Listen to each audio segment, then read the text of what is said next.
Bien amigos, aquí nos encontramos en otra transmisión de videojuegos. Ahora sí ya voy a comenzar a jugar Horace u Horacio.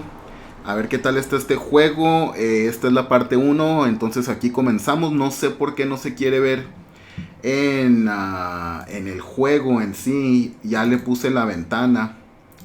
Pero no sé por qué no funciona. Por algún motivo. Este...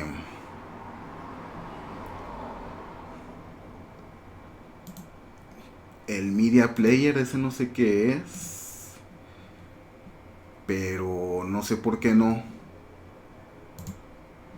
No se ve, no se ve, en fin. Entonces voy a tener que poner acá la pantalla en sí.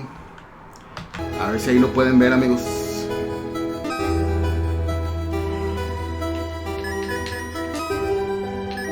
Esto que se da pixelado no es mi favorito, la verdad.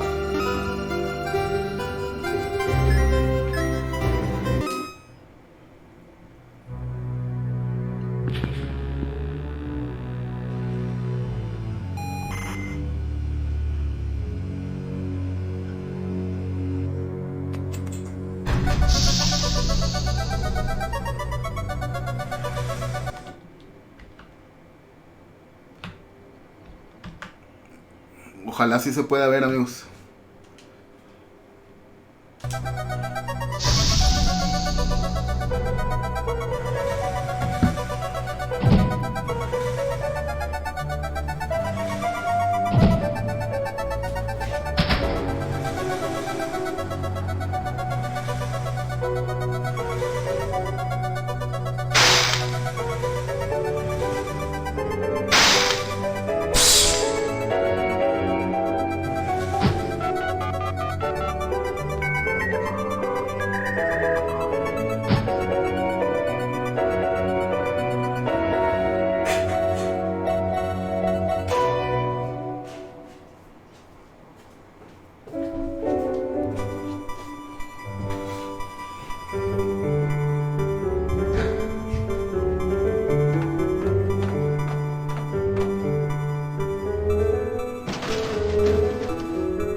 And so, I was born.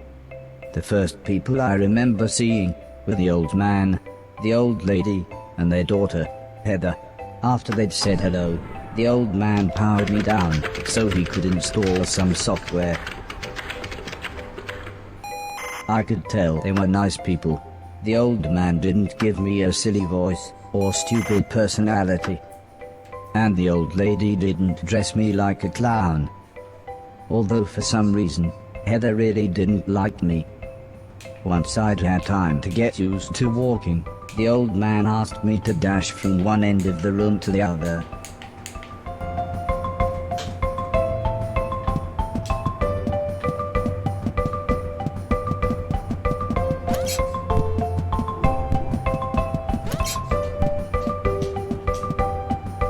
Next, the old man spent a couple of hours building some wooden platforms. He said he wanted me to jump up them, but I must admit, I was scared. It wasn't until I saw Heather and her mother happily climbing up them that I decided it might be okay.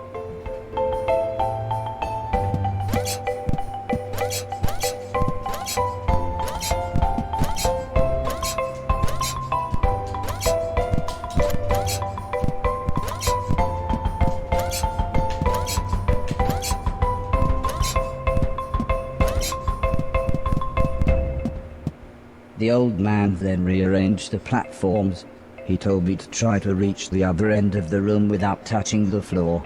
Heather said the floor's made of lava, but when I smiled at her, she just frowned and looked away. The old lady arranged some pillows and blankets. She said it was in case I fell, but I think she just wanted it to look more like lava.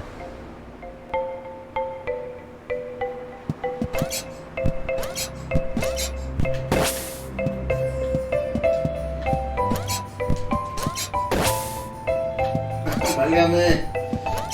Eso sí es hermano. Es que no me acostumbro bien.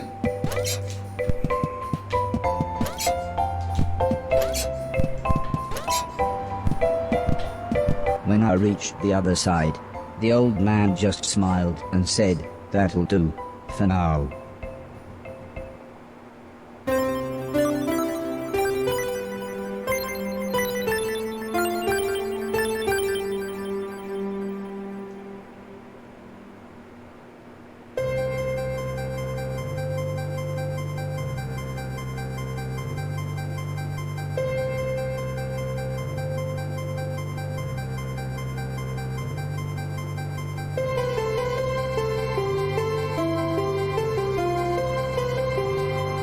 A couple of days after those first lessons, the family had a big meal, and I was introduced to everyone else.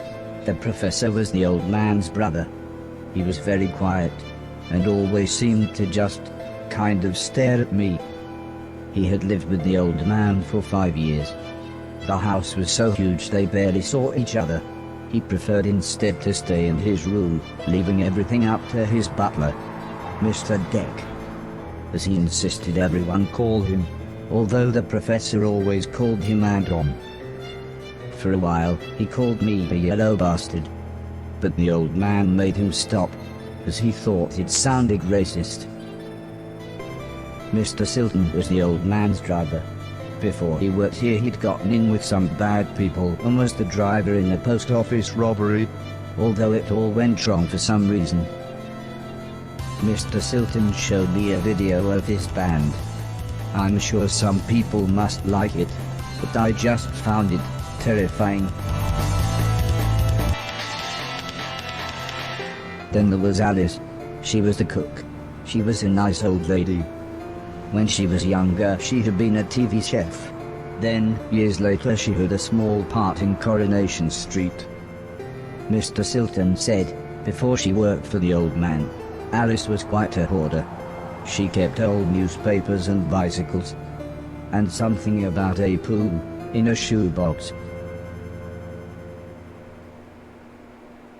The next morning, the old man gathered everyone together to show them what I was capable of. "What else does he do?" asked Mr. Silton. The old man smiled. "He can help around the house." "Could he help me with my newspaper collecting?" asked Alice. "I'm not sure that's a good idea," said the old lady, "but he can do all sorts of jobs." "Yeah," said Mr. Silton, "shove a stick up his ass and he can do Deck's job." Now, said the old man, "we have company," pointing to some important-looking people. Two large men, both called Gary, set up what the old man referred to as lasers. He said again, I should try to get from one end of the room to the other, but I shouldn't be worried, as I had a special chip which meant no matter how damaged I was, I couldn't die. He said it was like infinite lives in a video game. But when he realized I didn't understand, he said he would explain another time.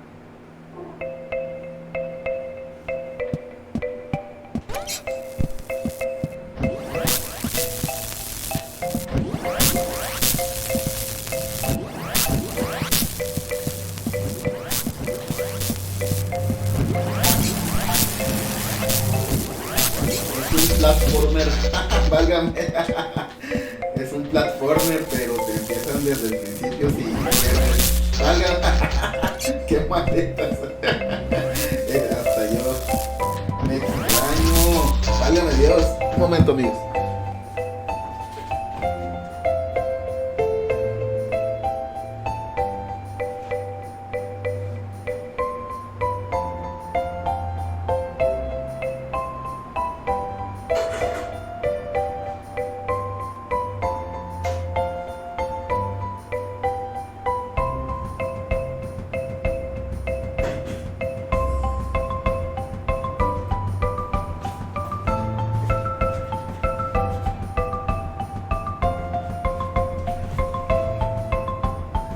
Es un platformer que hay que jugar con mucho cuidado nomás.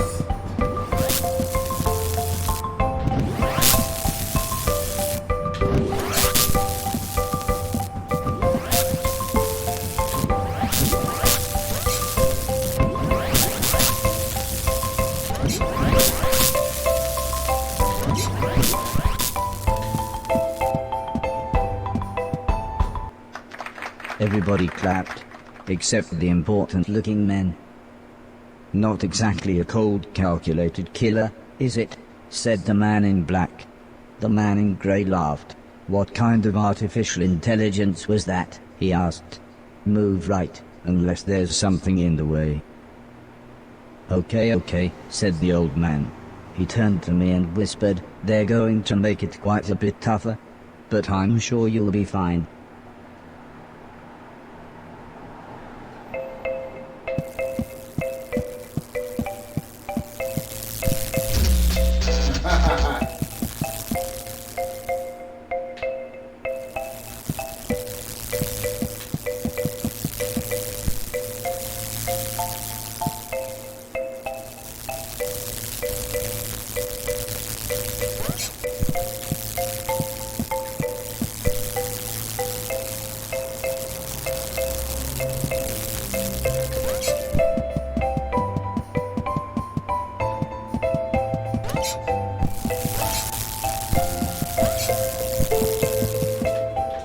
Pues haz de cuenta estar jugando al Mario Bros.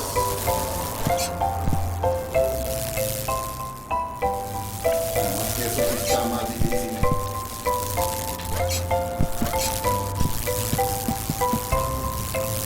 Y es que este mono como que agarra vuelo y no lo puedes controlar exactamente bien.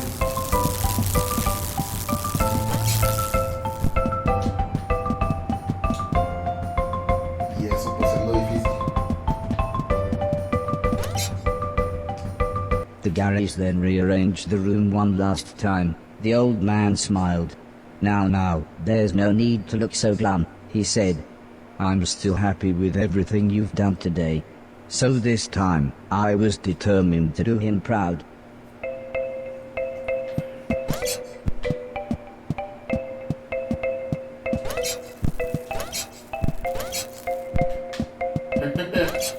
Y ahora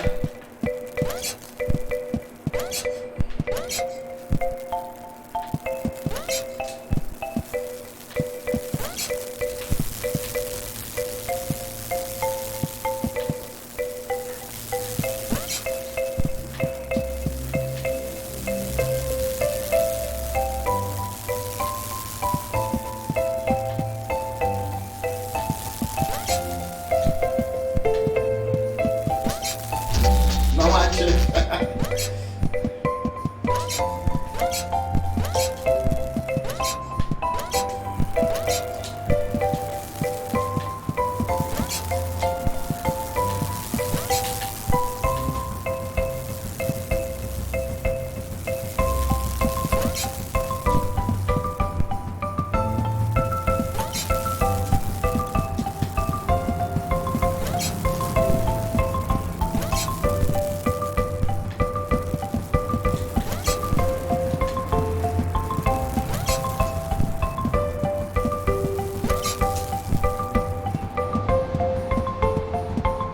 The old man's friends actually seemed quite happy when I made it through.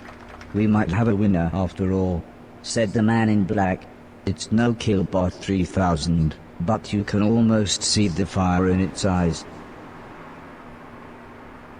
A couple of days later, the old lady said she had a surprise for me, my own room. She also wanted to play me some music. I wasn't sure after what Mr. Silton had shown me.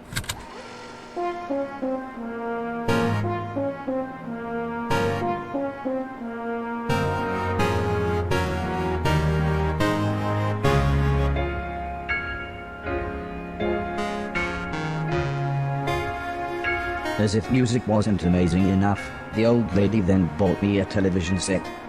I couldn't believe what I saw. I watched everything I could. Comedy, drama, horror, sci-fi. Anything anyone wanted to watch I would happily watch with them.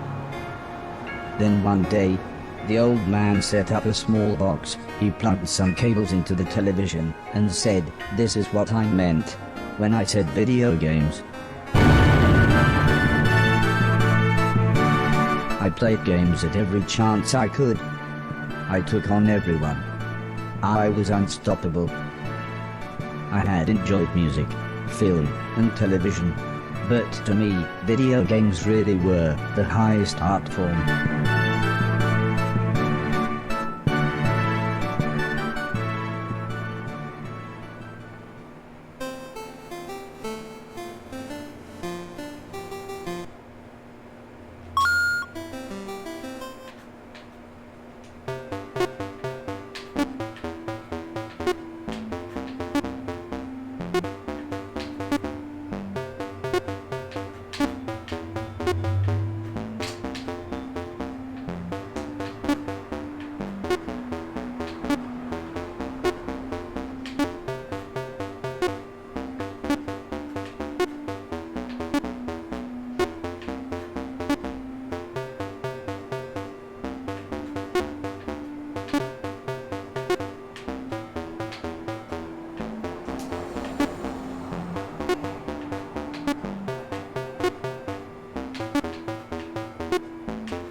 ¿Y ahora qué? Tengo que ganar esto, amigos. Estos juegos de Atari. Esa es la consola que la compraron a Horacio. Oh, qué malo. Válgame Dios.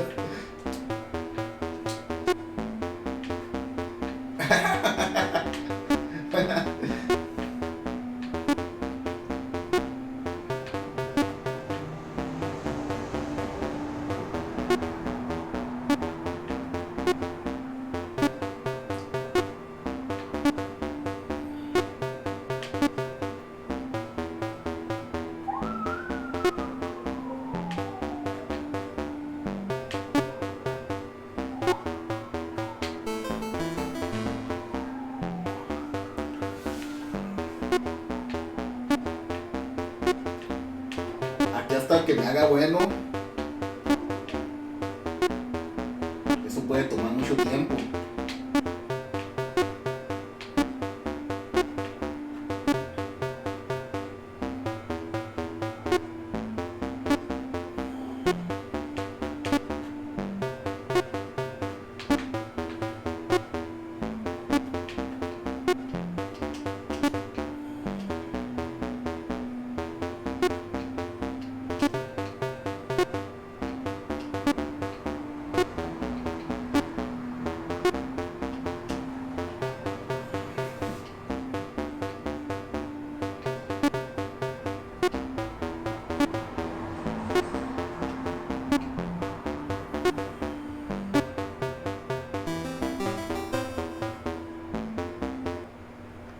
Heather's birthday was a couple of months later.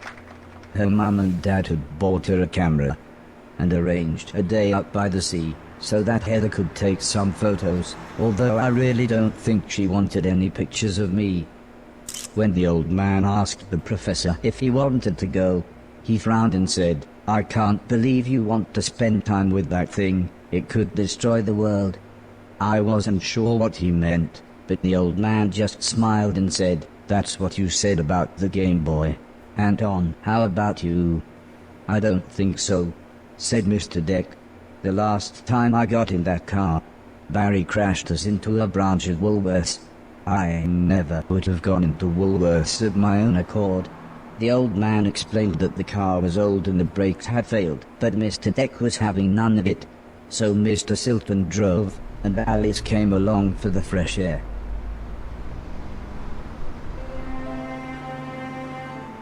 I enjoyed being outside. Although, the old lady kept telling me to be careful of the rickety old walkways. It felt like she was telling me off, but I think she was just concerned.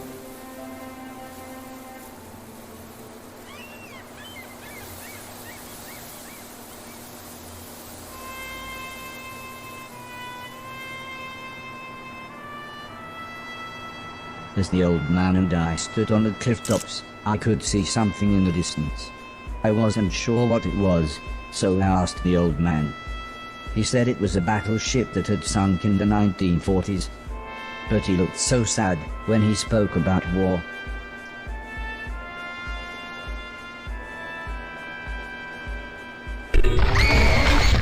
I didn't see what happened, but the metal platform Heather was climbing on had collapsed. She was safe, even if the rocks she was on looked very dangerous. The tide was rising, and we didn't know how long the Coast Guard was going to be, so I offered to climb down and get her. The old man agreed, but said I should be careful, as Heather doesn't have infinite lives, like I do.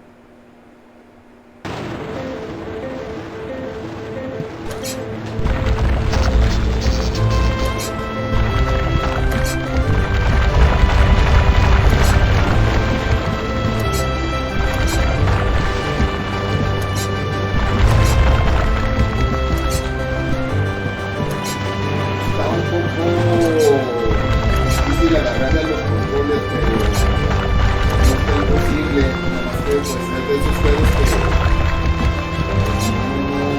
no se controla exactamente bien. Me caigo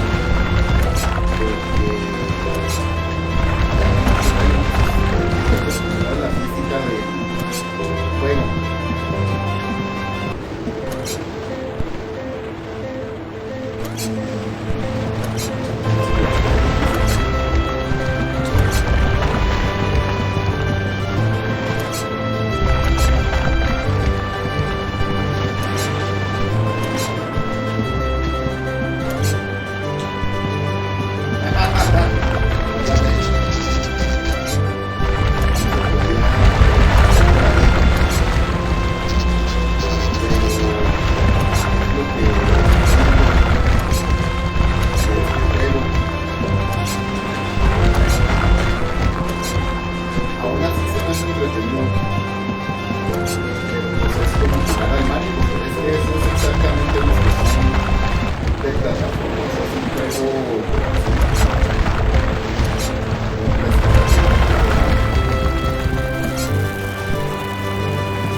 Heather was unconscious, and her leg was broken, so I picked her up as gently as I could. I decided it would be best if I didn't run the rest of the way.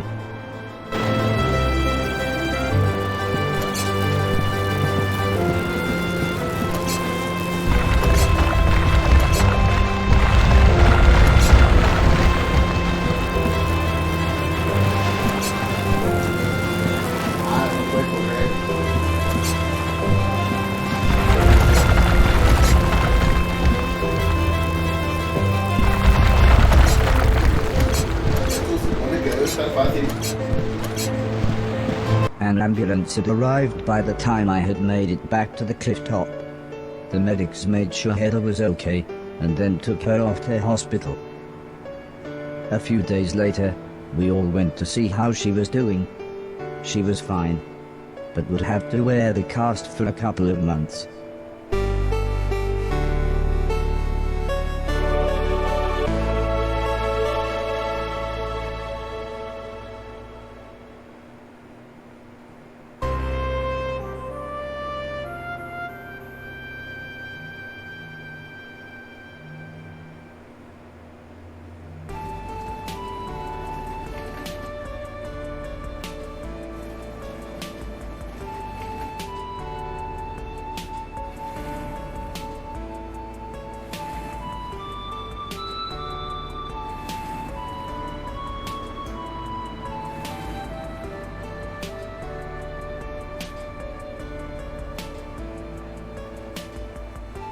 Once Heather got to know me, we became good friends. We enjoyed the same films and TV. She was also annoyingly good at some of my favorite games. After a while, she became very interested in how I worked. Soon she knew as much about me as the old man did, if not more.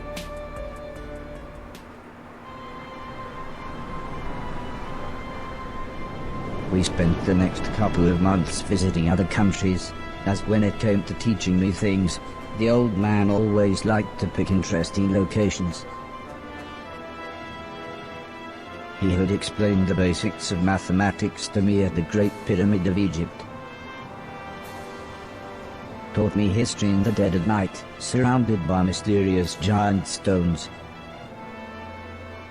And even showed me science in action high up in a hot air balloon. This is why I was surprised when the old man took me to a restaurant. It was nice, but it seemed very somber compared to the previous grand locations. He said he just wanted to chat, and this was nice and quiet. Plus it was his favorite place to eat. We talked about life, the universe, Douglas Adams, everything really. When I asked him why were we here, why did we exist, he just smiled and said, life is like a game, just don't expect to be finished anytime soon. When I looked puzzled, he said, well, everyone should have a purpose. So I asked him, what's my purpose? He thought for a bit, then said, so you want to be a real boy? Which just confused me even more. Eventually the old man said, for now, I want you to help clean things around the house. I must have looked unimpressed, as he then said, okay, I want you to clean 1,000,000 things. It didn't sound like the meaning of life, but I suppose you've got to start somewhere.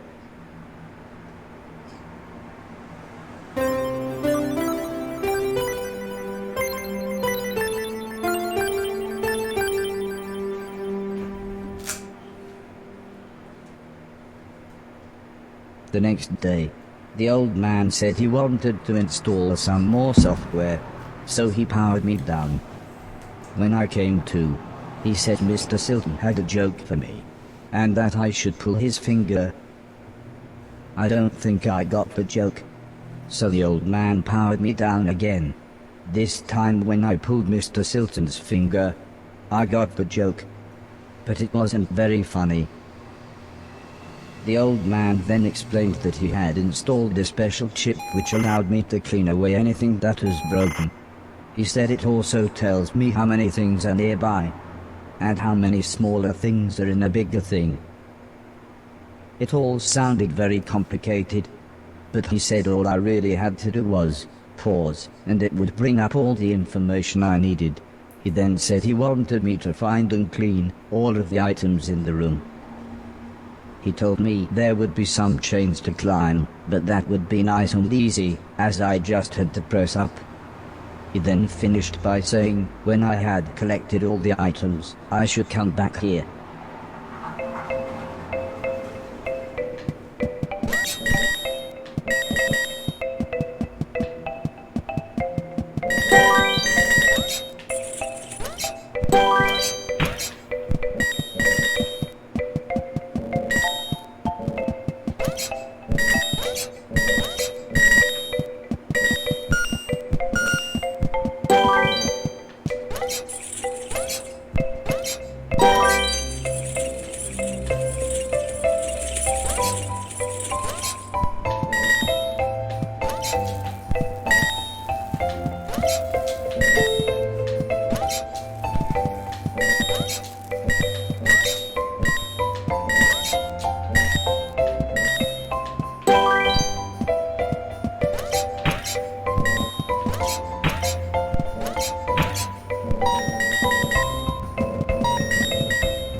then asked the old lady Heather and I to follow him outside. I was happy too, as it was a lovely hot day. The old man said he was worried that Alice had been hoarding again. She had filled up a small barn with old bicycles and newspapers. Heather said this would be a perfect chance to properly test my new powers. The old man thought for a second, then said, using the steptoe chip, I should find and clean at least 300 things. When we explained to Alice what we wanted to do, she seemed scared. But after the old lady kindly explained that, well, the barn was starting to smell, she said it would be okay. One last thing, said the old man. If you want to use a door, just push up. When I was about to enter the old barn, Mr. Silton said he had seen some mushrooms growing inside. He asked me to give him any that I found. He then winked, but I wasn't sure why.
Óigame.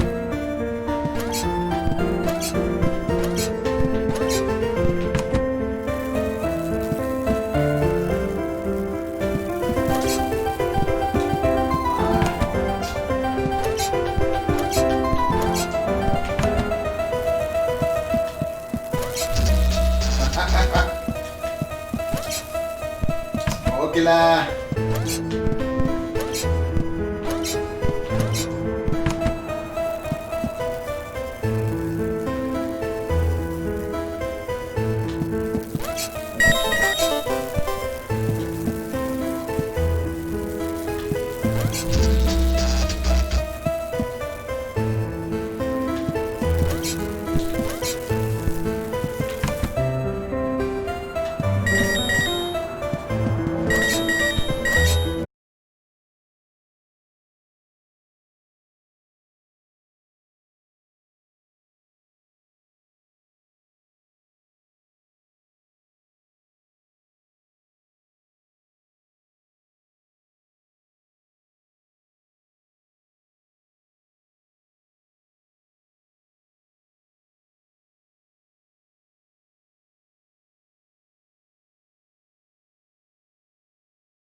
It wasn't the days getting shorter, or the evenings getting colder.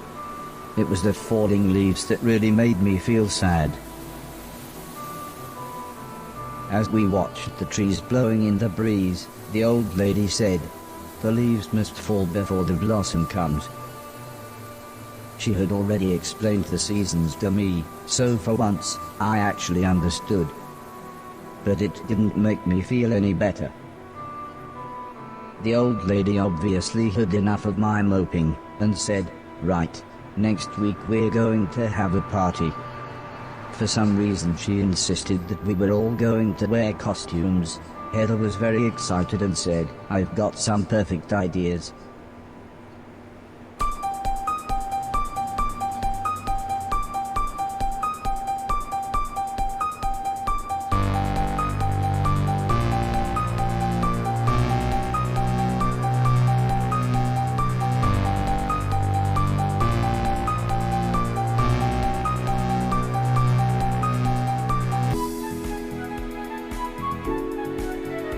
It was terrifying. Everyone was dressed like someone else. I think I was meant to be some kind of pumpkin, as everyone kept shouting, "It's the Great Pumpkin." Still, at least Mr. Silton was having fun telling everyone his joke. And I suppose Heather's costume was quite flattering. After what seemed like forever, everybody left, and things got back to normal. Heather was allowed to watch a scary film before she went to bed, but I had to help Alice and Mr. Deck clean up. I wasn't happy about this, but the old man said if I was quick, then I could watch the end of the film with them. Alice was vacuuming, and Mr. Deck was taking down the decorations, so I thought I should clean up the plates and glasses.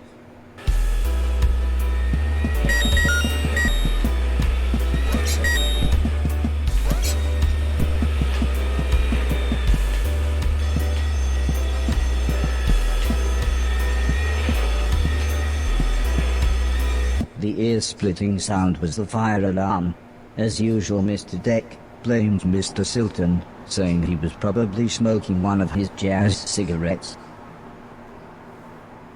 But then the professor appeared. He said that there was something burning in the kitchen.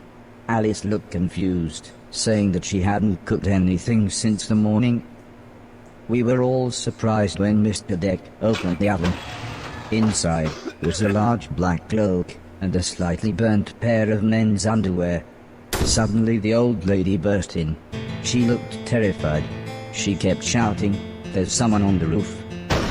When we went outside, it slowly became obvious that it was Mr. Silton. He was completely naked and playing his guitar. He shouted down, "When I finish this song, I'm going to fly." The old lady said, "Oh my God, I know this one, there's only about 30 seconds left." The old man then quickly turned to me and said, "You know what to do."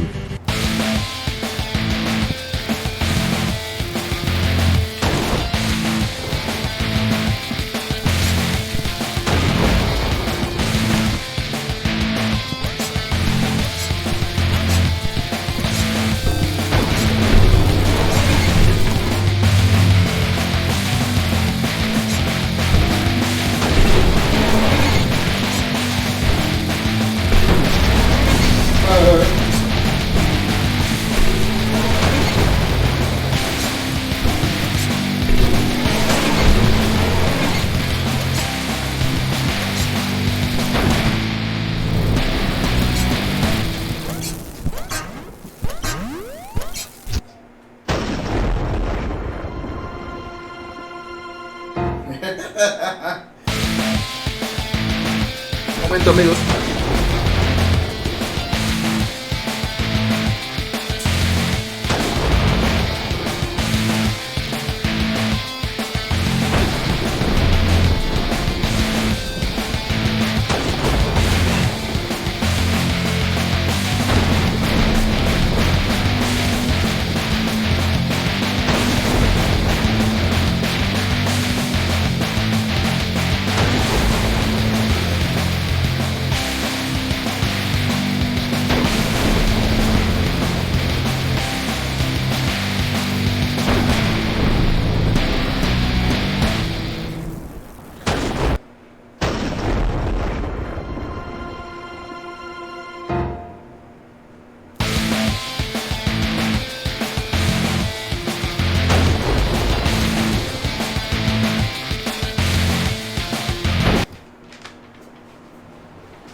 puede.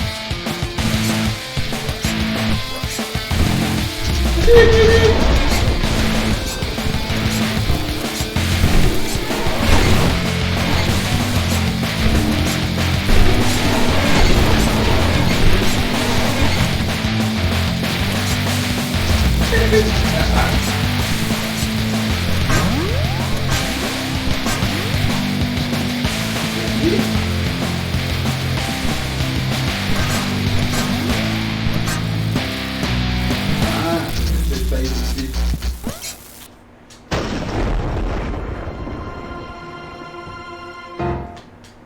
Vamos.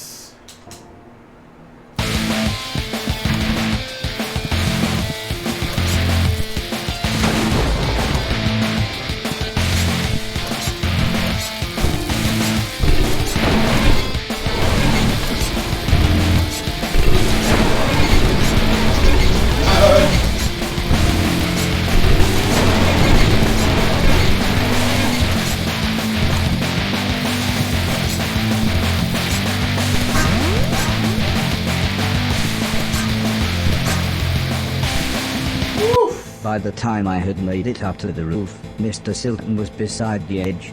I tried to calm him down, but he was acting even more bizarre than usual.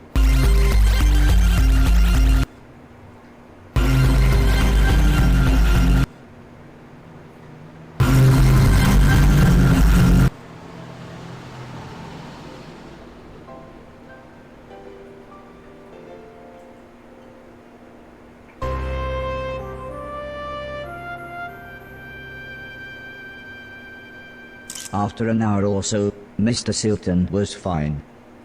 He said he had eaten some bad magic mushrooms. Part of me wondered why he hadn't doubled in size. Still, he was soon laughing and joking with the paramedics. One of them said he looked like the world's worst clown. I don't think Mr. Silton liked that, so he told his own joke. But that just made the other paramedic call him Marshmallow Marceau. I don't think he liked that either, but at least he was still in one piece.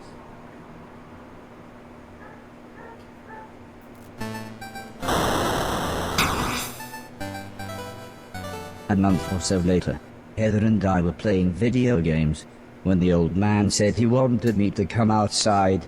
He said it had been a year since I had arrived, so he had a present for me. He placed the teddy bear high up on a wooden platform. He then told me I should try to pick it up.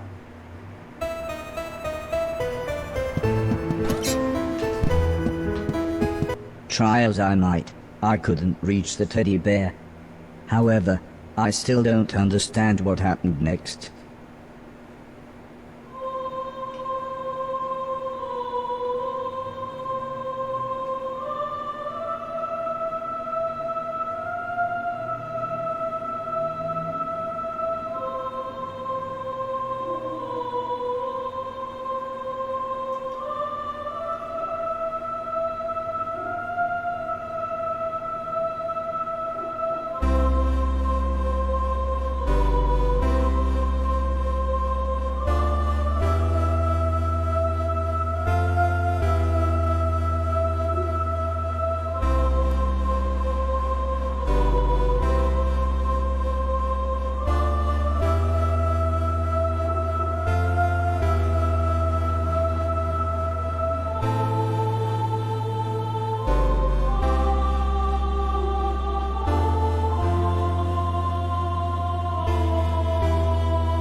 Carrier.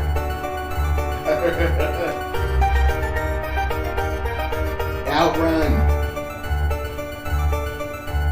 Puros títulos de Sega. Pues sí, ¿verdad? Este juego es de Sega.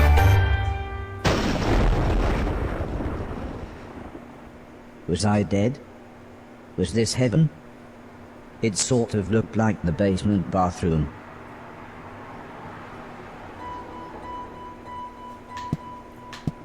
It was the shoes the old man was going to give me. I thought I might as well put them on. They were just the right size. The old man's hat fit me pretty good as well. I'm sure he wouldn't mind if I wore it.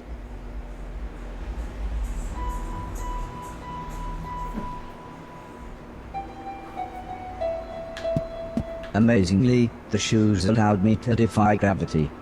Or maybe it was the hat. Un momento, amigos.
Muy bien.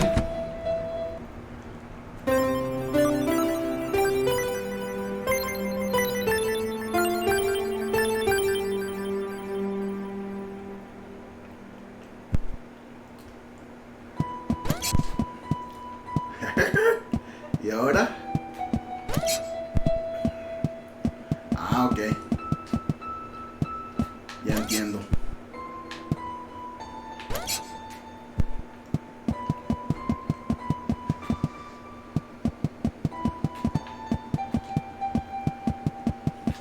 Excelente. Part of the basement was flooded, and the stairs had collapsed. I didn't know what was going on, but I knew I wanted to get back upstairs.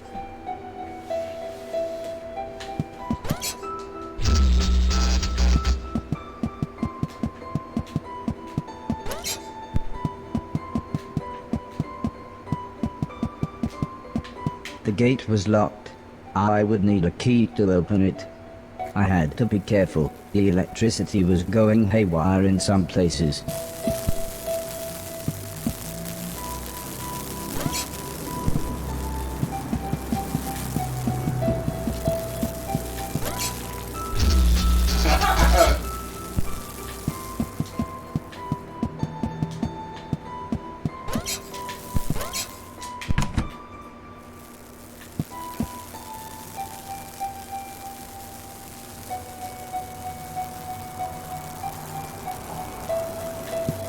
¿Cómo le hago?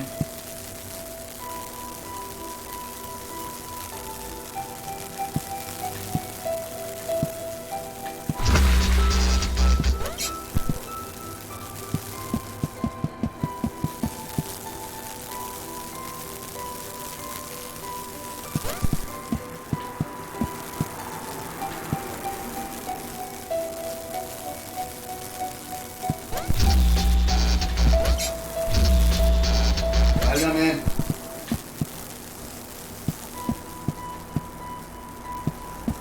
No traigo la llave.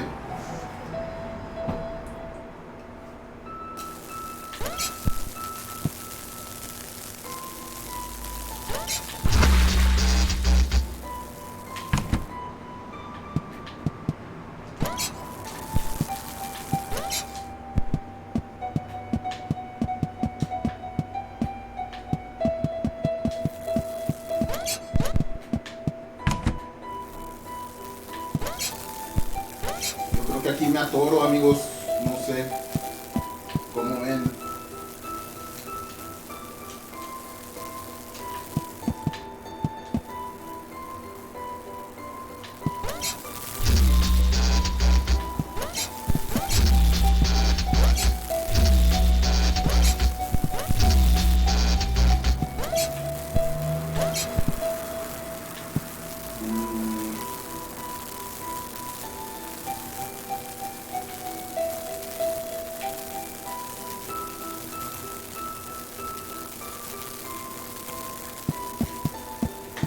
Como que hay que cortarla en algún lado, pero no sé dónde.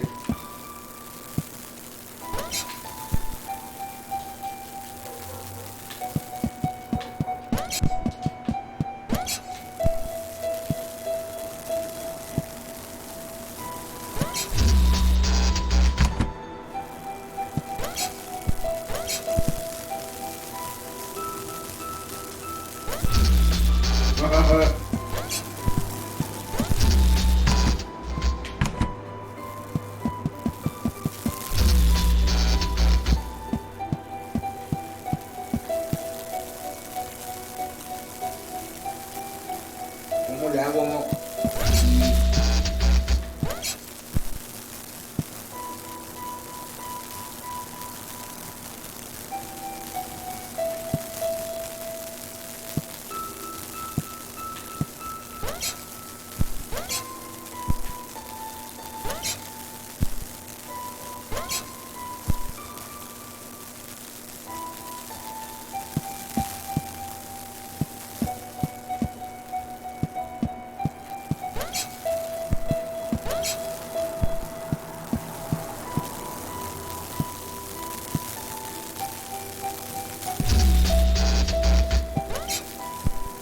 Bueno, pues es que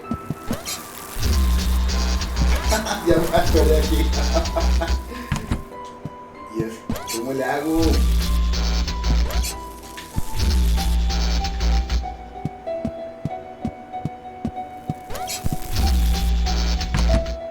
Oh,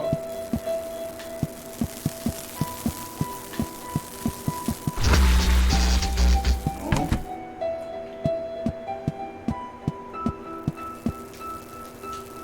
No, amigos, pues no entiendo.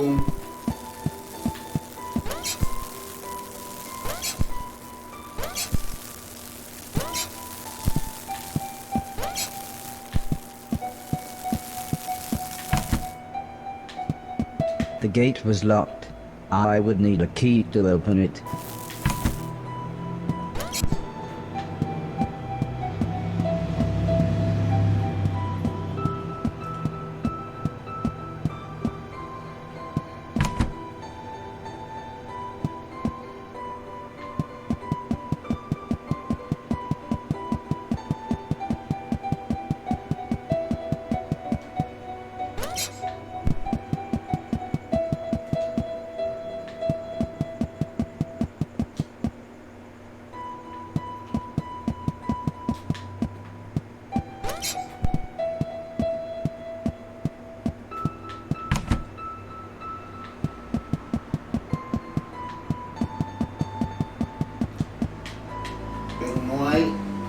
encuentro llaves, digo, sí.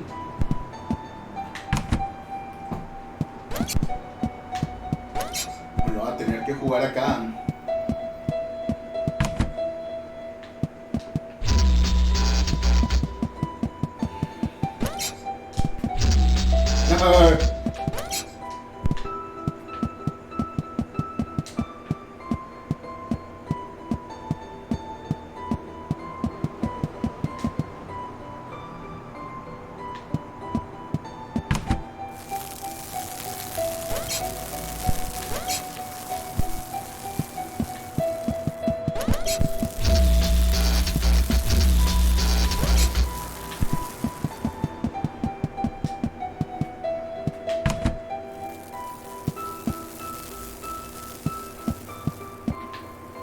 ¿Cómo le hago? No sé cómo.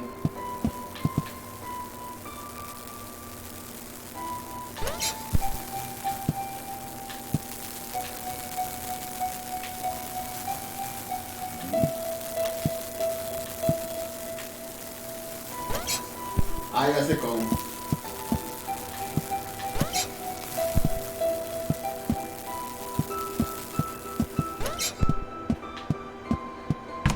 A ver si encuentro la llave.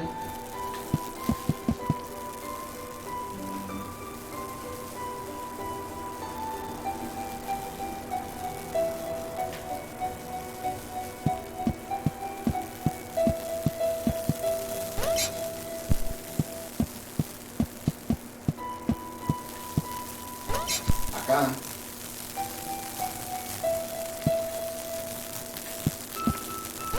Es nomás hacer los saltos correctos. ¡Ay!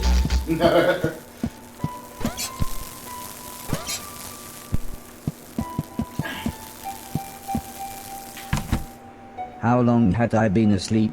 Months? Years? I was so confused. Where had everybody gone?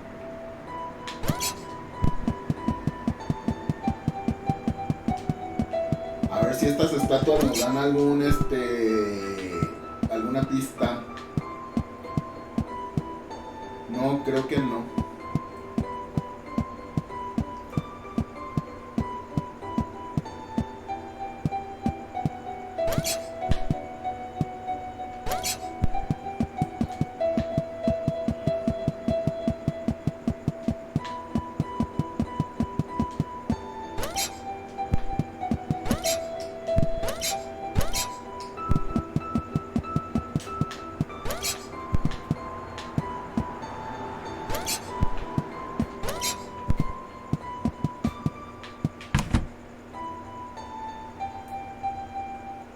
I was slightly scared. This was the first time I had been outside on my own.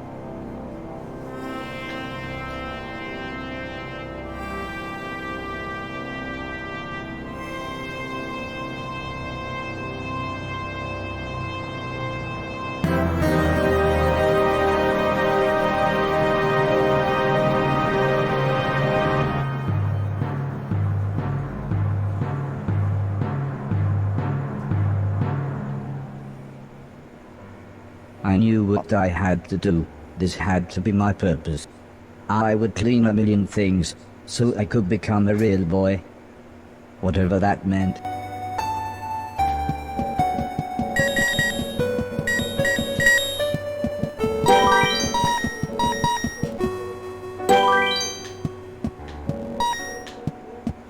Esto se tarda más en recogerlos. Me tengo que estar ahí un rato.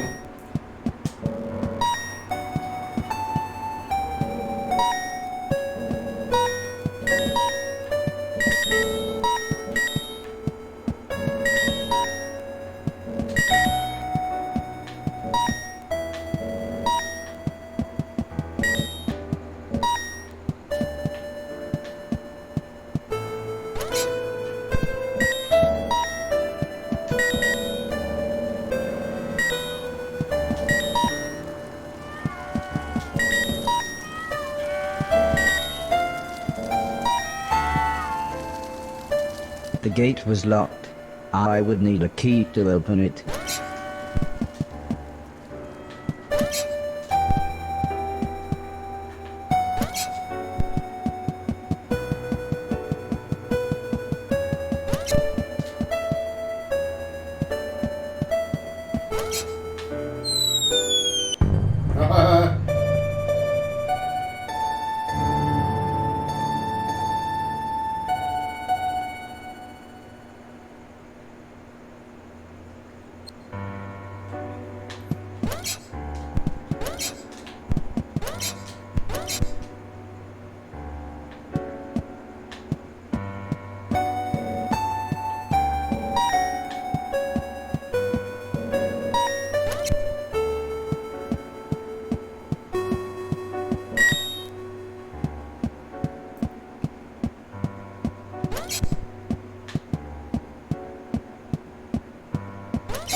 Está suave el juego, amigos.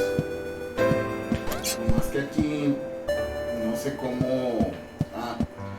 No sé cómo entrar.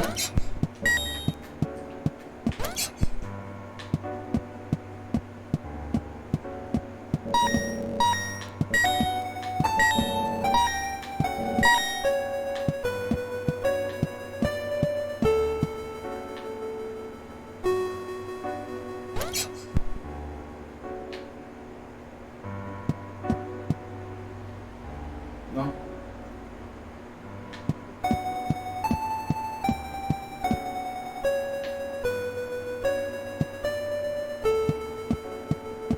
Es más, aquí no se puede entrar.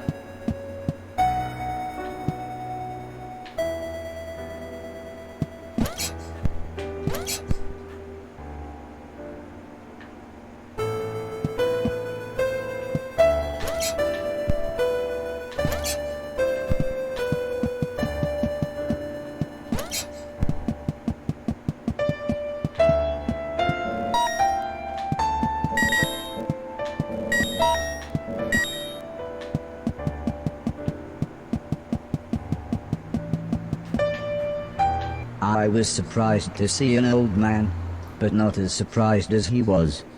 It turned out he was blind. He was kneeling on the floor with his hand in a drain.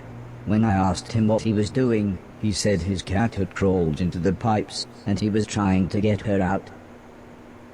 He was very happy when I offered to help. He said there was no way we could reach her from here, so if I was willing, I could make my way through the sewers and get her from the other end.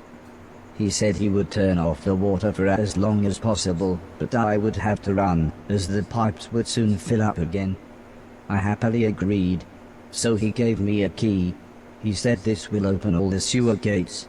Go through here, then down the ladder, and through the big door at the bottom.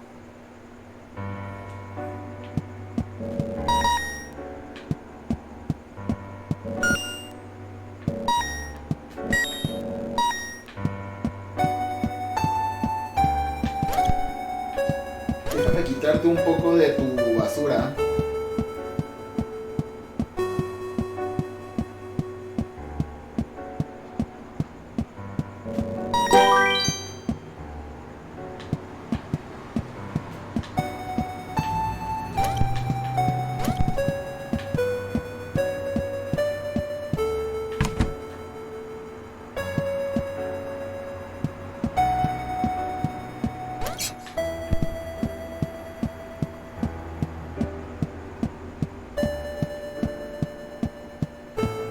Hay que bajar por la escalera.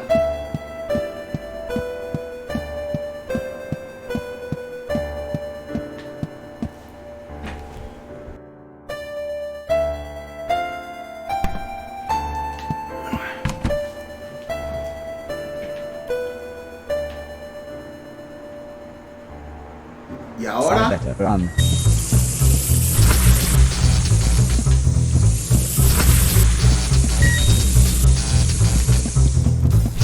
I better run.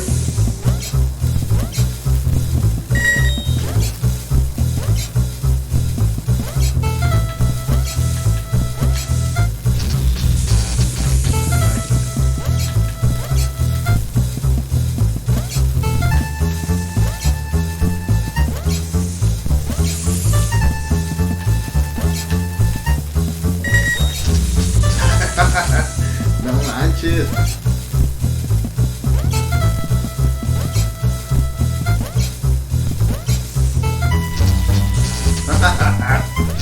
I better run. Válgame Dios.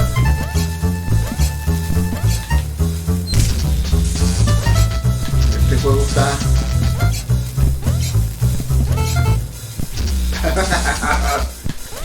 I better run.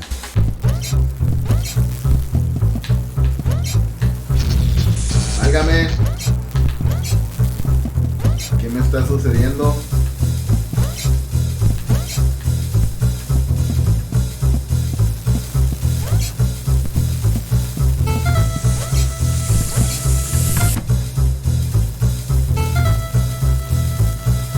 ¿Y ahora?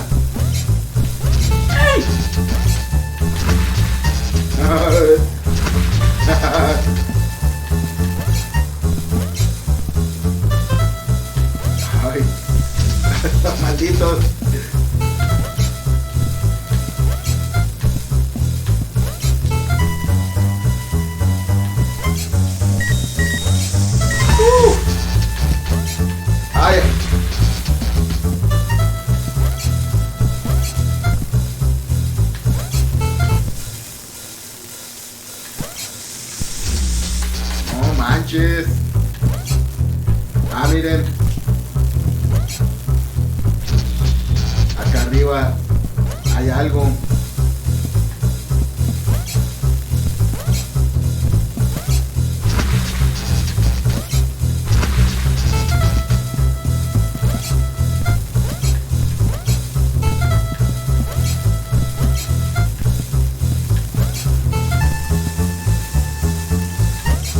Se me hace que es de regreso.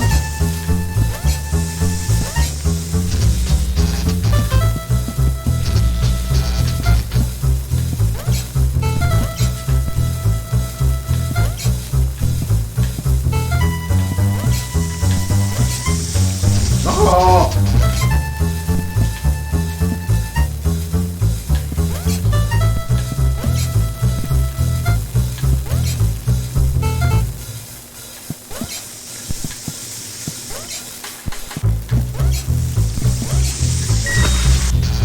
Bueno, al menos ya agarré esas.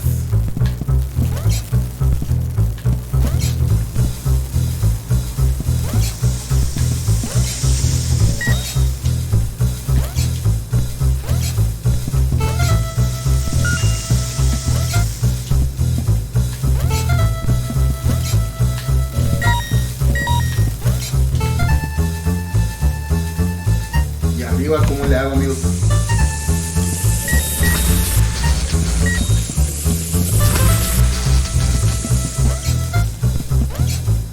Ah, miren, aquí hay más.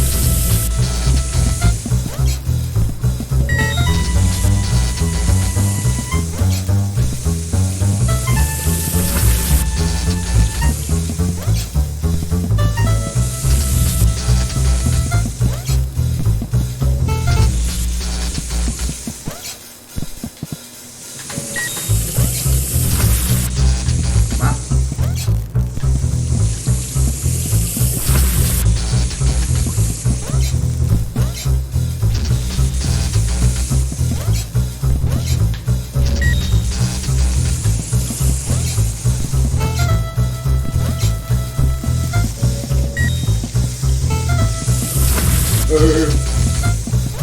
Se batalla para agarrar todas.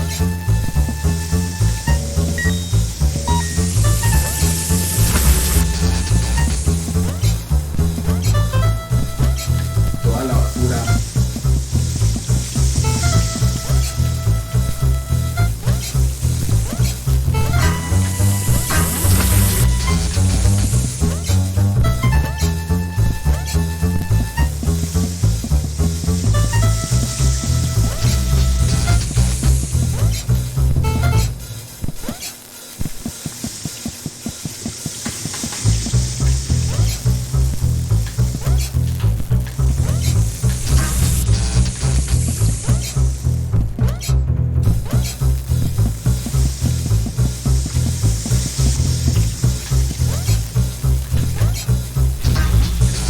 Manches. De hecho, casi no juego a estos. Pero se me salté sin querer.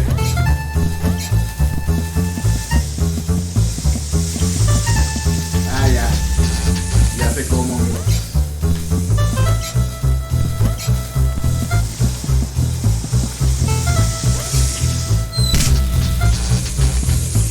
Y aquí, ¿cómo le hago?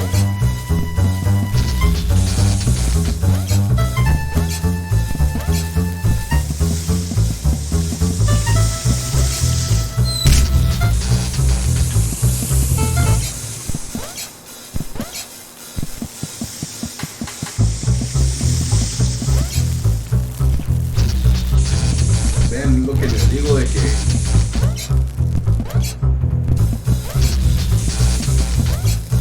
agarra vuelo y luego ya no.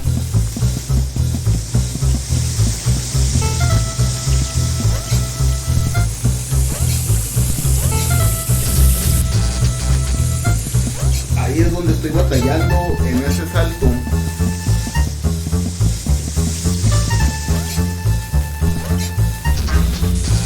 Ay, ¿dónde está? Ahí es donde está el problema.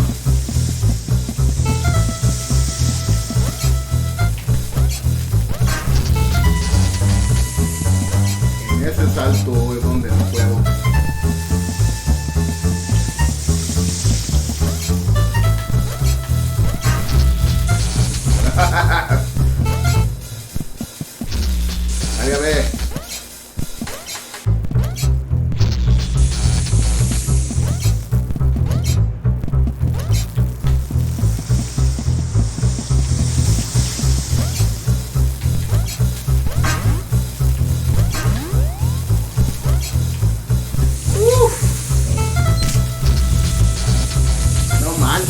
ya había estado, ya había llegado.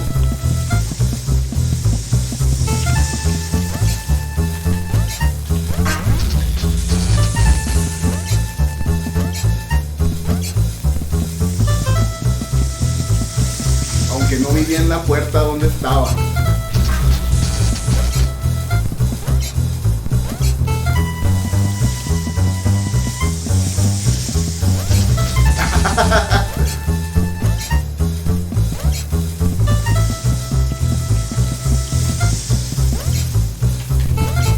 ¡Malditos!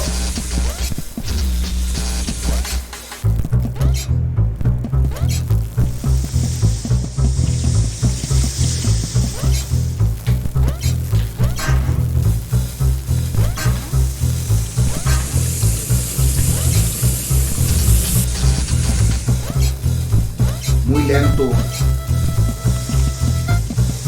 Y es que, amigos, pues ya no soy tan joven para este tipo de juegos rápidos.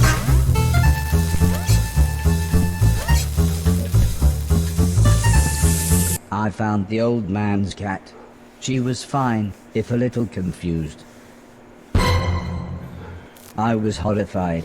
It looked like me, but it shambled around like something from the film we watched on Halloween.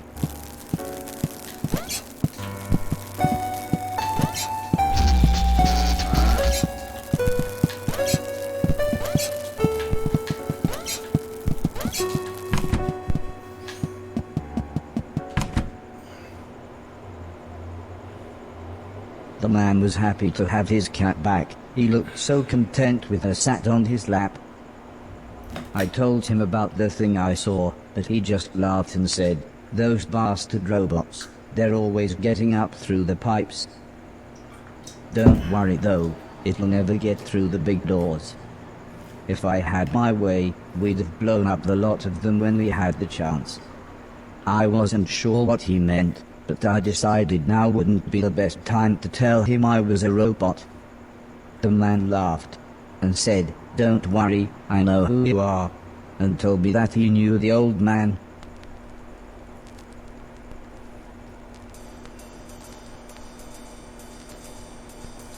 As we chatted, the man brewed himself some tea.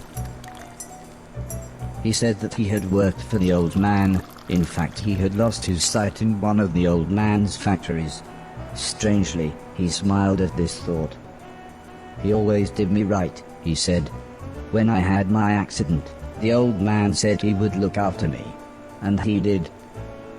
He always made sure I had enough money, and he let me move into this old pumping station on his land. Which reminds me, I have something here for you." He rummaged around behind a cupboard. Then he continued saying, "The old man wanted you to have this when you were old enough, but fate wouldn't allow it." He passed me a large box. It was empty. I thought about pretending to be excited, but the man said, "Wait a minute, it's empty, isn't it?" He slumped back in his chair. "I was robbed a few months ago," he said, almost in a whisper. "It's strange, they took practically anything metal, but left loads of food and a brand new saxophone." The man looked sad, so I thought I would try to change the subject. I told him about my quest to clean a million things. This at least made him smile. He said I was welcome to go back through the pipes anytime I wanted, as there were loads of old things in there that could be cleaned away.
ver si ya puedo entrar ahorita a las otras.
No, amigos, este juego como que no.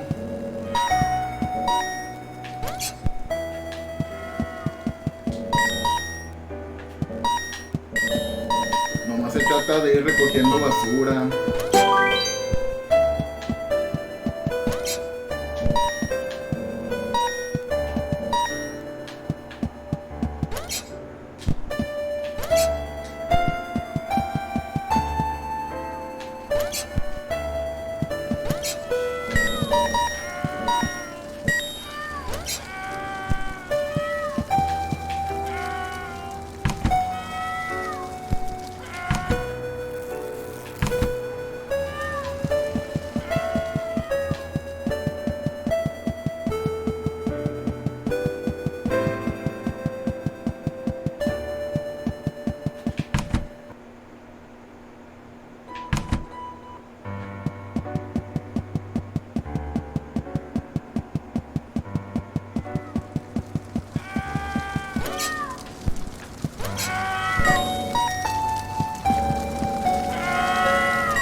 The screaming was coming from one of the bedrooms, but the stairs were blocked by a wall of fire.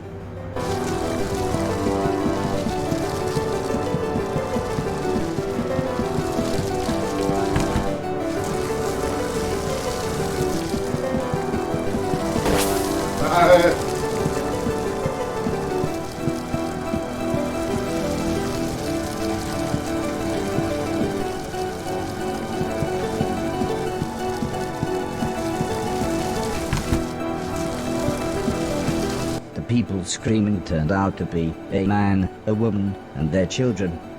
They were confused and terrified.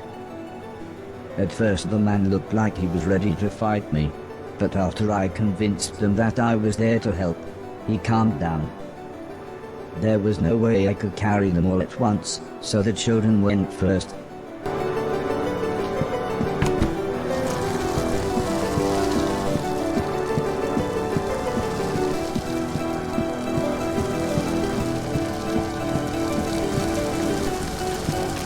I dropped the children off at the front door and promised them that I would be back with their parents.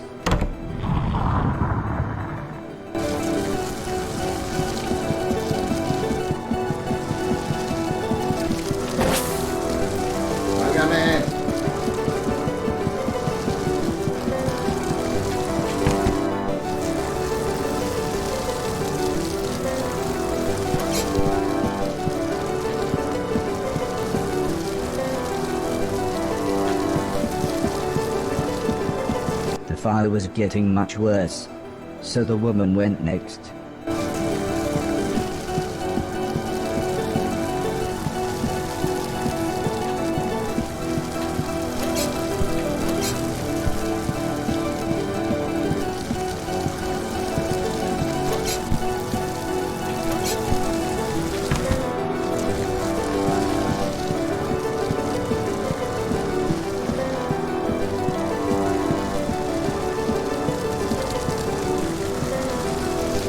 When we got to the front door, all the woman said was, "Thank you, please hurry."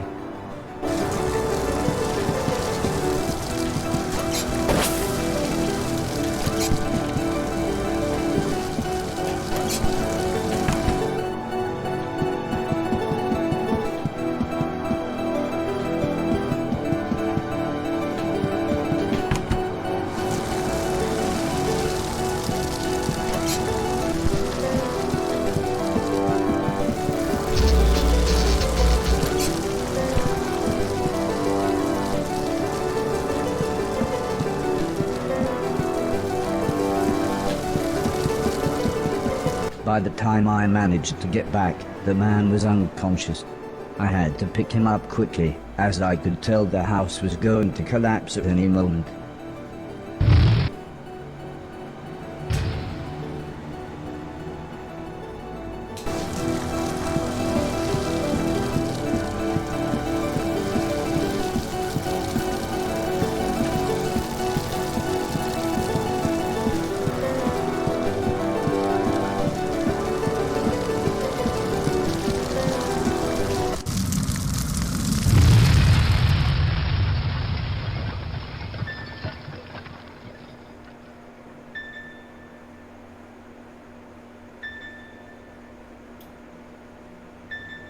Y ahora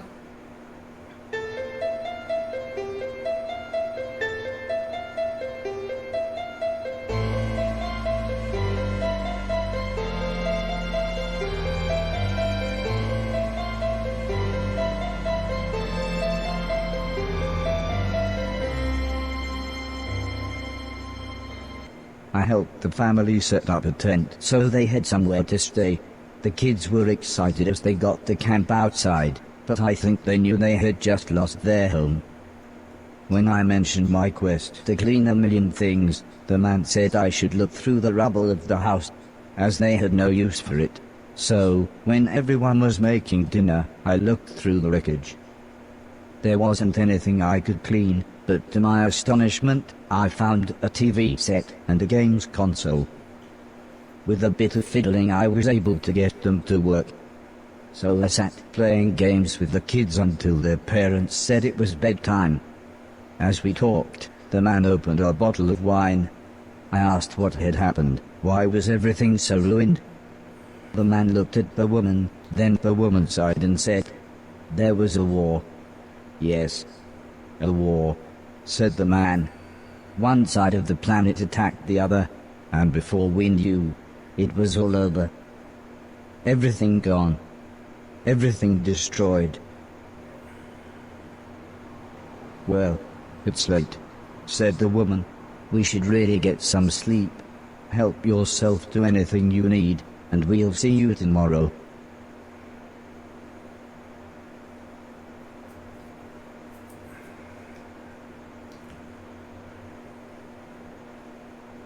In the morning, I asked the man if he knew what had caused the fire that had destroyed their house. The man smiled. "Crap old house, bad wiring, constant electrical surges from the unreliable power plant. Take your pick." He said, "If we had the money, we'd move to the mainland. But we can barely feed ourselves, let alone buy a new house, so for now we're left here with the rest of the scum." But he did say I should head to the mainland, as there would be plenty there for me to clean, and a better quality of rubbish. The man said, "Before the war, my lovely wife used to be a fisherman." "Fisherwoman? Fishing person?" "I used to catch fish," interrupted the woman, "and, seeing as you saved us all from the fiery end, maybe you would like to borrow my boat to get to the mainland."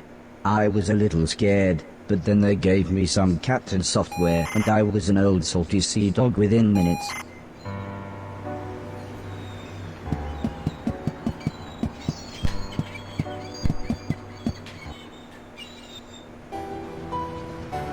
I took the fisherman's boat to the mainland.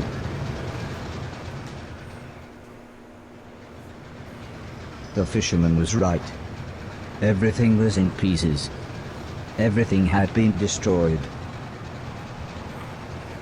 I docked the boat in some ruins. They must have once been a town.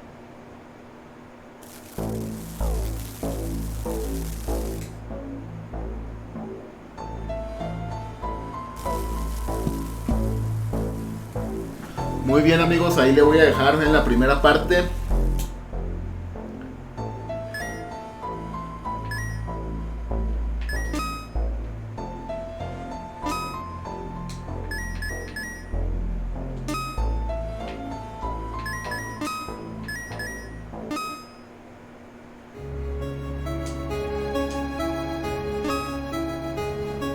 Ahí se guardó, muy bien, 1 hora está bien.